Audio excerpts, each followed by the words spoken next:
In one moment, in third set, when it was like 3-all and very close, like fight for every point, I just told myself that like I can relax because tennis already won, and I can be proud with this match. And maybe this is something who will help me to play more free in the end and make these 3 games in a row to win. Like you said, tennis wins, but it's always better when it's you winning. So, well, what a tennis! How smart. Alex Eala had just been called a manufactured player in front of the entire tennis world. And what happened next changed everything. What began as a routine first-round match in Strasbourg exploded into one of the most controversial moments of the 2026 clay season. A Ukrainian fighter carrying the weight of a war-torn family. A Filipina superstar carrying the hopes of an entire nation. And standing between them, an accusation so sharp that it instantly split the tennis world in half. Because this wasn't only about tennis anymore. It became a battle over legitimacy, over sacrifice, over who truly earns their place in the sport. And once you hear the full story, you'll understand why this moment hit women's tennis like a shockwave. Before we get to the controversy, you need to understand exactly who Alex Eala is. Because people love rewriting success stories after they happen. Alexandra Eala was born on May 23, 2005, in Quezon City, Philippines. She grew up inside a family built around discipline and ambition. Her father, Michael Eala, was a business executive. Her mother, Rosemary Eala, was a former national swimmer who captured a bronze medal for the Philippines at the 1985 Southeast Asian Games. Competition was part of the family DNA, but tennis was never handed to Alex. Nothing about her rise was easy. Long before the cameras, the sponsorships, and the magazine covers, there were endless junior tournaments, brutal training sessions, and sacrifices that most people never saw. By the age of 8, Alex had already signed her first endorsement deal with Globe Telecom 8 years old. Not because corporations wanted a cute child athlete for advertisements. Because even at that age, Alexandra Eala looked different. Special. The kind of talent that made experienced coaches stop talking mid-sentence just to watch her hit. The trophies followed quickly. In 2020, she captured the Australian Open Junior Doubles title. In 2021, she won the Roland Garros Junior Doubles Championship. Then came 2022, the year everything changed forever. At the US Open Junior Championships, Alex Eala made history by becoming the first Filipina player ever to win a junior Grand Slam singles title. The moment sent shockwaves through Philippine sports. Millions celebrated her victory as if the entire country had won alongside her. She was no longer just a tennis prospect anymore. She had become a symbol. But junior success means nothing unless you survive the professional level. And Alex survived it brutally. In March 2025, she entered the Miami Open as a wild card ranked outside the world's top 100. Almost nobody expected what happened next. She defeated 3 Grand Slam champions in consecutive matches.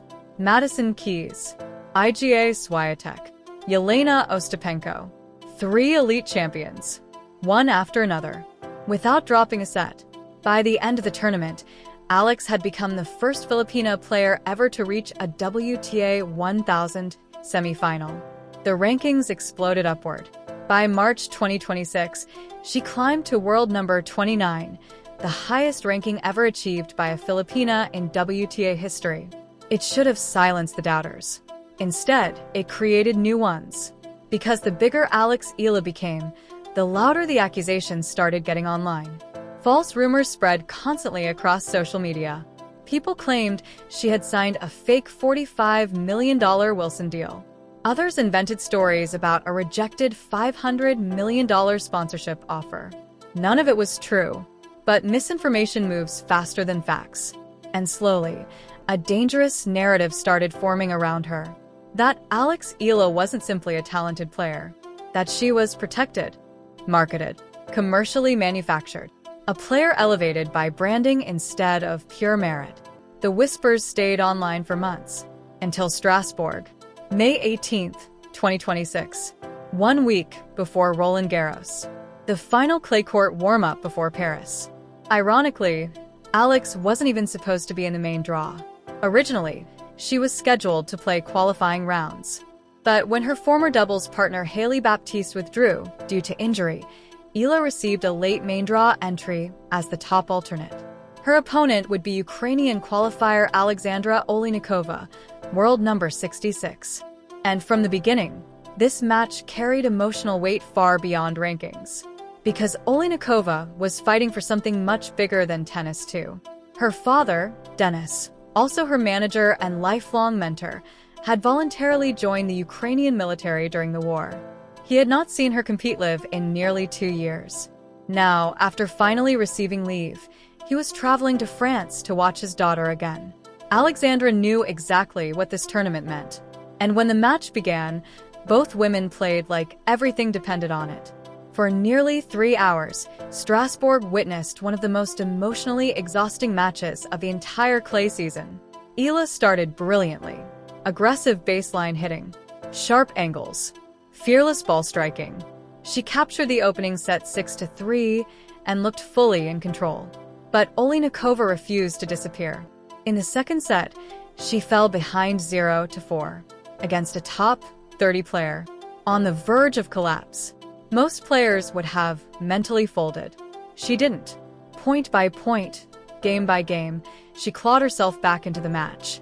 5-5. Then suddenly 7-5. The crowd could barely believe it. Alex looked stunned. And then came the deciding set. Pure emotional warfare. Eala broke first and moved ahead 3-2. One more break point away from total control. Then everything shifted.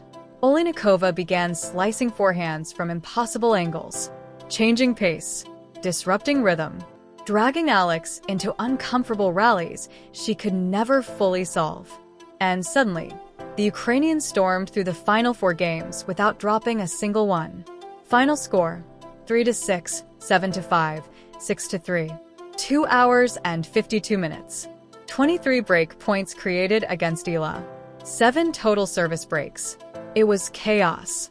But the real explosion happened after the match. During her emotional post-match interview, Oliynykova spoke openly about her father, about the emotional pressure she had been carrying, and about what the victory meant to her family. Then the conversation shifted toward Alex Eala. And that's when the controversy detonated. Visibly exhausted and emotionally overwhelmed, Oliynykova questioned the system that had placed Eala directly into the main draw while others battled through qualifying rounds. She referenced the sponsorships, the media attention, the endorsements, the visibility surrounding Eala before the tournament had even started. And while she never directly used the phrase herself, the implication was unmistakable. That some players receive opportunities because they are commercially valuable, not purely because of results. Within minutes, social media exploded with one phrase: bot player. 2 words. That was all it took. The tennis world instantly fractured into chaos. Filipino fans rushed to defend Alex. Sports pages across the Philippines published emergency breaking stories. Online forums became battlegrounds. And suddenly, all the fake sponsorship rumors that had floated around for months were being treated by strangers online as if they were real evidence. The truth became buried beneath emotion. And perhaps the most dangerous part? Some people genuinely sympathized with Oleynykova's frustration. Because technically, the system does favor high-profile players at times. Late withdrawals often benefit the biggest marketable names. That reality exists in professional tennis. But directing that frustration toward Alex personally felt deeply unfair to many observers. Because Alex Eala had already proven herself repeatedly against the best players in the world. She had earned her ranking, earned her victories, earned her place. Yet now, all of that was suddenly being questioned publicly. And the entire tennis world waited to see how she would respond. Most expected anger, or defensiveness, or silence. Instead, Alex Eala responded in a way that completely changed the narrative. Calmly, carefully, powerfully. She didn't lash out, didn't attack Oliynykova personally, didn't escalate the drama. Instead, she doubled down on the one thing nobody could fake: the work, the years, the results, the sacrifices. Because beneath every endorsement deal and every headline was still the same young Filipina girl who left home to train in Spain at the Rafa Nadal Academy. The same player who spent years grinding through futures tournaments and challenger events. The same athlete who beat Grand Slam champions without anyone handing her free victories. And quietly, without needing to scream it, Alex reminded the world of something important. Sponsors can buy advertisements. They cannot buy wins over the best players on earth. By the end of the week, the controversy had transformed Alex Eala from rising tennis star into something even bigger. A lightning rod, a symbol, a player now carrying not only expectations, but public scrutiny powerful enough to follow her into every major tournament. And looming ahead was the biggest stage of all. French Open. Paris awaited. The pressure intensified. The criticism grew louder. But if there is one thing Alex Eala has consistently shown throughout her career, it is this. The more pressure she faces, the more dangerous she becomes. Strasbourg may have started as a simple clay court match. Instead, it became a defining moment. A collision between perception and reality. Between privilege and sacrifice.